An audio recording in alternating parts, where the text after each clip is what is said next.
Understanding the philosophy and the ideology behind the transhumanist movement is crucial if we're going to make the right choices as a species. Transhumanism stands on the premise that there is no God, that there is no spiritual realm, and that we possess no soul. Does anybody feel like a soulless being in this room? It is the most materialistic and Darwinian understanding of who we are. And in my opinion, it is the most reductionist and frankly insulting notion of humanity.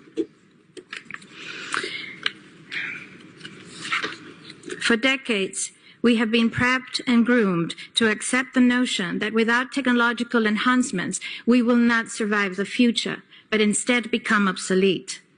Yuval Noah Harari is doing a marvelous job at convincing everyone that we will become what he calls the useless class in the face of a world driven by AI, that we are simple, hackable animals restricted by our own biology. But the truth, however, is very, very different. They don't want to alter us because we are flawed, weak, and limited. They want to alter us because we are none of those things.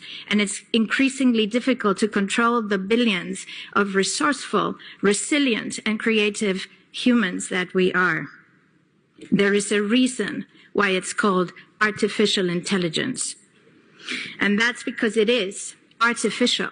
It's not real intelligence. Real intelligence necessitates of consciousness, something that machines will never possess. And in any case, who said we wanted to merge with machines? Why should we allow some megalomaniac nerds and their big tech billionaire friends dictate our future? I think most people just want to be able to live a peaceful life in a healthy environment where they can pursue their dreams. Technology must be at our service, not to replace us or destroy us. Give us free energy, and the world will transform instantly. Give us nutritious food, clean air and water, and disease will be eradicated. Allow us to live in a humane system instead of a free-range tax farm, and you will see how depression, anxiety, and stress dissipates.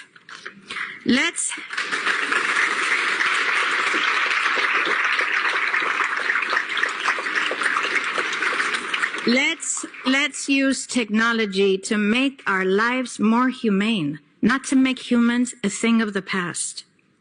The things we value most are those things that cannot be replicated by machines.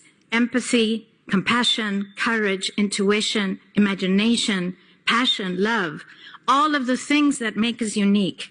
We are the most sophisticated beings on this planet and possibly the universe, for all we know. Our body is a universe in itself, one that we still have not yet fully discovered, and our brains are the most complex cognitive piece of biological machinery in the world. Just to give you a sense of our brain power, in 2013, joint teams of researchers from Japan and Germany got together to simulate a single second of human brain activity. They created an artificial neural network of 1.73 billion nerve cells connected by 10.4 trillion synapses. Sounds very impressive, but actually it's only a fraction of every human being's nerve cells. Scientists believe we all carry between 80 and 100 billion nerve cells, or about as many stars in the Milky Way.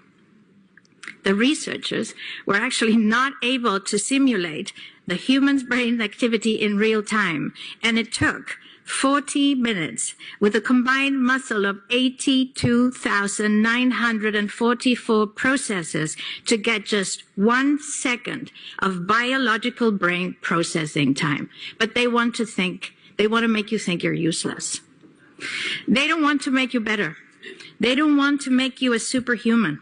The end game is to make you a totally controllable piece of machinery, another thing in the Internet of Things. As Klaus Schwab has said on numerous occasions, the fourth industrial revolution will not change the world. It will change you. They will entice you with promises of immortality, but it's digital immortality. They will try to convince you of a life without disease and suffering, but by disconnecting you from the natural web of life and connecting you to the grid. And they will speak of becoming gods, homo deus, in the words of Mr. Harari. Well, we once took a bite of that apple, and we fell. And we've been falling ever since. But I think we now have a chance to redeem ourselves. We now have a chance to change our ways, to understand our foolishness, to see where we went wrong, a chance to walk in the right direction with appreciation, with humility, with courage, with truth, with faith, and with love. Let's not take this chance to transform ourselves to something different, but to become the best version of ourselves. We are not here to become God. We are here for God to experience life through us. Thank you.